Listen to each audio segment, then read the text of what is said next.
कुछ दिन पहले एक प्लेन दुबई से निकारागुआ के लिए निकलता है। निकारागुआ आपको बता दें कि नॉर्थ और साउथ अमेरिका के बीच में सेंट्रल अमेरिका में एक देश पड़ता है।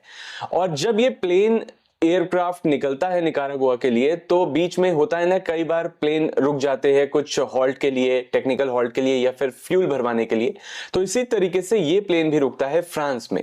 जब ये प्लेन फ्रांस में रुकता है तो उस दौरान फ्रांस की अथॉरिटीज को एक टिप मिलती है कि इस प्लेन में, जिसमें 300 से ज्यादा यात्री थे, उसमें ज्यादातर इंडियंस थे, इस प्लेन में कुछ ऐसे पैसेंजर्स भी बैठे हैं जो निकारागुआ के रास्ते इलीगल तरीके से नॉर्थ अमेरिका या फिर कनाडा जैसे देश में जाने की फिराक में है। और जैसे ही फ्रांस की अथॉरिटीज को यह टिप मिलती है तो उन्होंने इसकी सूचना दी फ्रांस में इंडियन एम्बेसी को, और फिर जांच शुरू होती है। और इस प्लेन में जितने भी पैसेंजर्स होते हैं उन्हें फ्रांस में रोक लिया जाता है। 4 दिन तक ये प्लेन वहीं रहता है और इस दौरान इन्वेस्टिगेशन चल रही होती है कि क्या ये जो यात्री इसमें सवार थे, क्या वो इलीगल तरीके से जाना चाह रहे थे कनाडा, नॉर्थ अमेरिका जैसे देशों में निकारागुआ के रास्ते।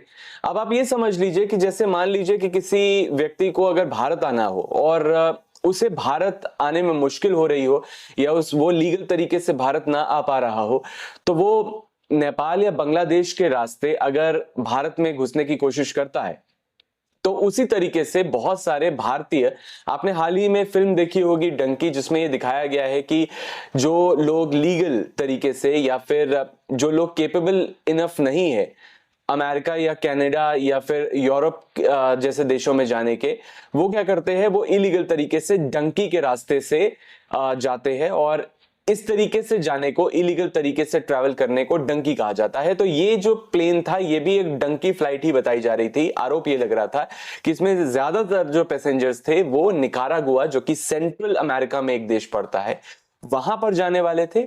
और फिर वहां से ये लोग जाने वाले थे नॉर्थ अमेरिका इलीगल तरीके से। अब आज ये खबर आई है कि इनमें से जो ज्यादातर पैसेंजर्स है, करीब 276 पैसेंजर्स बताए जा रहे हैं जिनको लेकर फ्लाइट वापस भारत आ गई है।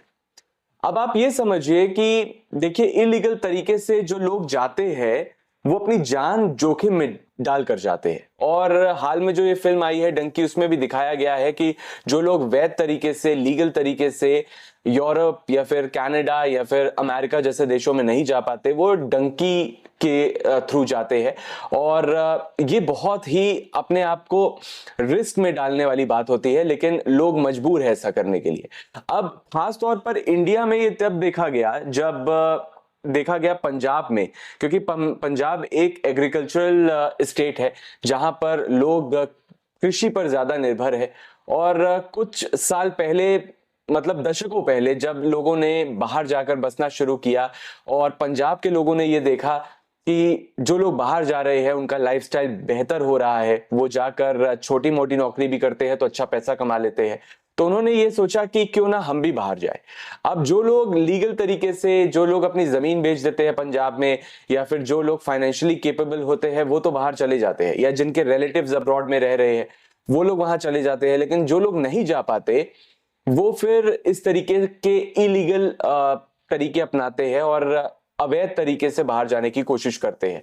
और नतीजा ये होता है, जो कि अभी ये खबर आई है फ्रांस में जितने लोगों को रोका गया है। और बहुत सारे ऐसे लोग भी हैं, बहुत सारे ऐसे लोगों पर भी स्टोरीज बनी हुई हैं जो विफल हुए हैं, जिन्होंने पैसा लगाया है डंकी के रास्ते जाने के लिए। और काफी लोग, रिपोर्ट्स के मुताबिक काफी लोगों की जान भी गई है डंकी के रास्ते, क्योंकि ये इलीगल तरीका होता है।